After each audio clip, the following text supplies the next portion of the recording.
1h45 au départ. On va retrouver dans quelques minutes les images en direct de Compiègne. Compiègne est le lieu de départ traditionnel de Paris-Roubaix depuis plusieurs années. Il y aura 260 km aujourd'hui, Laurent, et des pavés. 56 km de pavés aujourd'hui. Oui, répartis en 29 secteurs. Donc voilà, prestige à Roubaix. Voilà donc un parcours qui va du sud vers le nord, de Compiègne à Roubaix. Je vous laisse découvrir ce tracé. Un menu copieux. Et qui va libérer dans quelques instants. Attention pour le départ réel, 121e édition de Paris-Roubaix.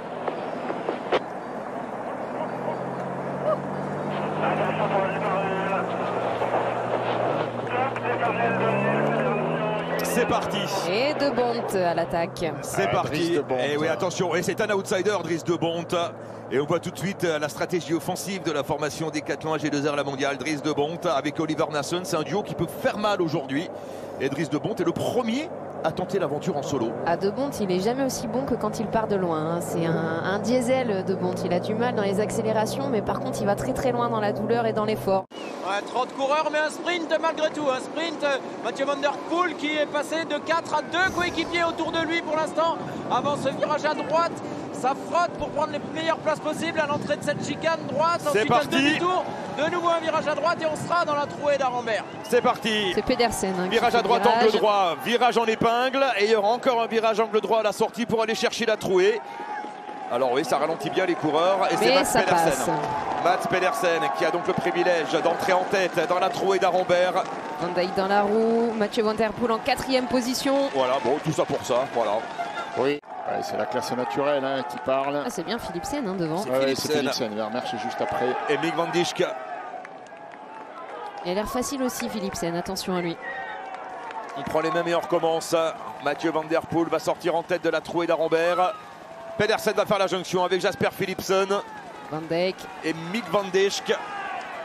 C'est parti avec Stefan Kung, Nils Politt, Gianni Vermeersch qui ont pris un temps d'avance. Et Van Der Poel qui roule derrière. Et on est à 86 km de l'arrivée. C'est pas une... Situation inconfortable. Dommage. Là pour Mathieu Van Der Poel. Bien jusque-là. Puis là, il aura tout le monde sur le porte-bagages, Mathieu Van Der Poel. Il a montré qu'il était tellement fort. Ah oui. 14 secteurs pavés encore au programme de Paris-Roubaix pour ceux qui se jouent la victoire. Et la jonction à l'avant, le trio tête a été repris, semble-t-il. Il n'y a plus d'échappée. Non, on temporise un peu. Ça temporise et ça va permettre le retour de ces hommes très certainement avec Mick Van Dijk qui est tombé tout à l'heure et qui est vite reparti. Il s'est bien remis de sa chute, Mick Van Dijk. Ce que je peux vous raconter davantage pour meubler un petit peu, Gaël aura peut-être plus d'éléments puisqu'il est lui derrière le groupe. Accélération de Van Der Poel.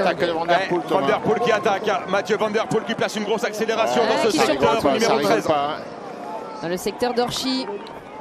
La puissance là, et Mats Pedersen a senti qu'il fallait y aller de suite. Pardon, on t'a coupé le sifflet, Thomas là. Secteur 3 étoiles et Mathieu Van Der Poel qui attaque. Il reste 60 km et il n'y a personne dans sa roue. Il a joué la carte de la surprise. C'était pas le secteur pavé le plus difficile. On attendait derrière. plus sur les prochains. Exactement. Je pense qu'il a surpris tout le monde.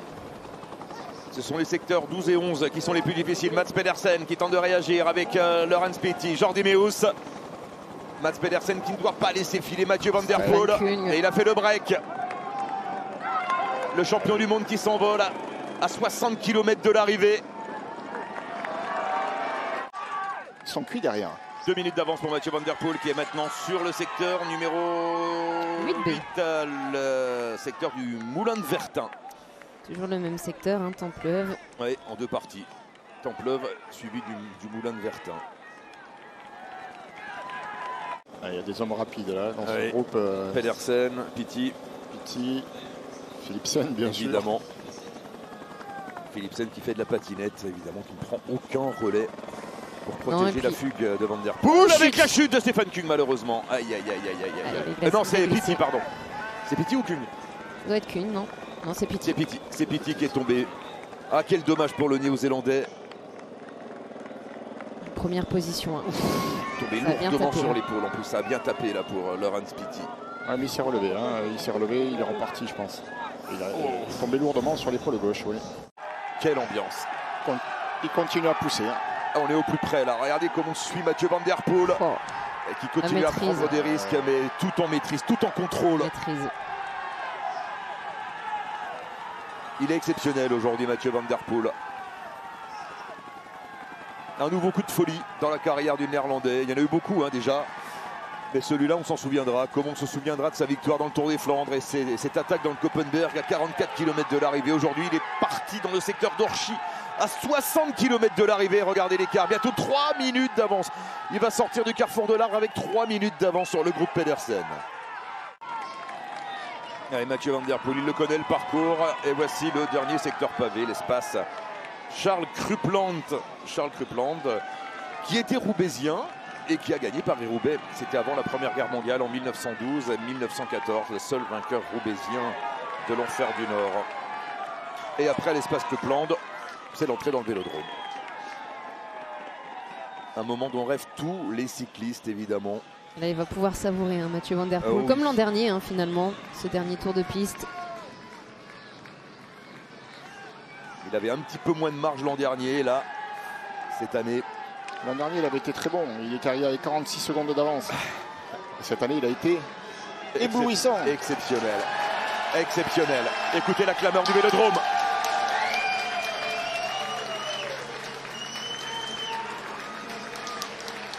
Un tour et demi pour Mathieu Van Der Poel. Ça sera la cloche. Est-ce qu'elle est prête, la cloche, Marion? Je la vois pas. Bien sûr. Ah.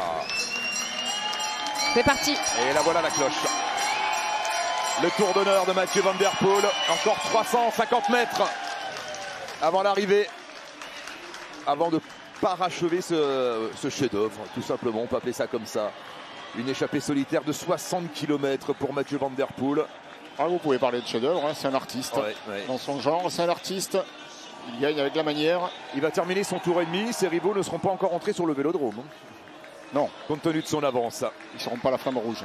Mathieu Van Der Poel à l'arrivée de Paris-Roubaix. Deuxième victoire d'affilée pour Mathieu Van Der Poel dans l'arène des classiques. Après une course archi dominée par Van Der Poel et par son équipe Alpecin de Koninck. Merci Mathieu Van Der Poel pour ce nouveau chef-d'œuvre.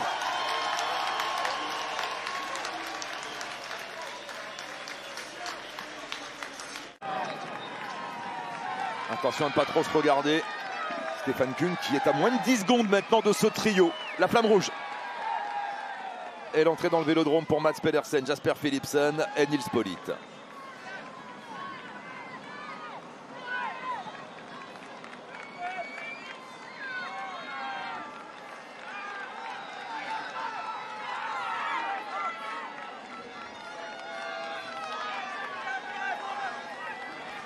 Voilà, Nils Politt, regardez derrière, est davantage préoccupé par le retour de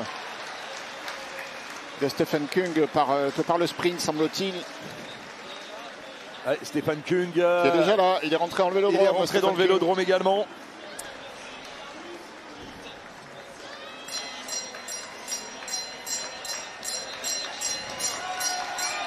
Dernier tour avec Mads Pedersen en tête devant Jasper Philipsen et Nils Politt.